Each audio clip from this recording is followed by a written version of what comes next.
Ayan na, bangus, boneless, sinap-chap kong maliliit.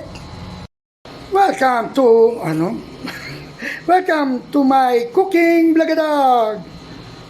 Mantika, magpiprito tayo ng boneless bangus. Hindi ko na nilagyan ng asin kasi maalat na yung taure. Prito lang natin yan. At ayan na po yung ating taure. Lalagyan na natin ng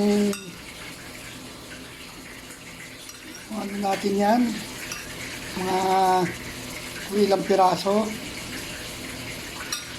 Okay, may mga ano yan, beans yan, siguro okay na yan. Konting yan ang sasabaw natin pampahalat. Bago dudurugin natin yan. Okay. Yun na yung ating sahog. Okay? Pili ko para lumubog sa toyo at saka black beans. Yan. Okay na uli yan. Ang sarap ng lasa. Tinikman ko. Bawang sibuyas, kamatis. Tinap-chap kong maliliit bago ilalagay dyan. Alright! Siyempre may luya. Yun. Pati pampabango sa kapitbahay. Naku, naparami. At linagay ko na nga ang taure. Water. Suka.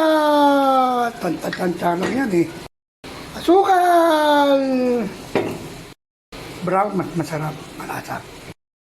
Paminta. Ayaw niya. Kaya tatamihan ko. Bangos. Pinirito. Boneless. Hintayin lang maluto ang suka. Bago haluin. Ayan, ganyan ang itsura niya, no? Di ba? Yan, no? Sarap! Mapaparami na naman kain ko nito. Yan, ayaw nito Okay? Luto na! Thank you for watching! I love you all! Bye-bye! Tochong Bangos! Thank you po, Lord! Nakapagluto ako nito. Ubos! Sarap!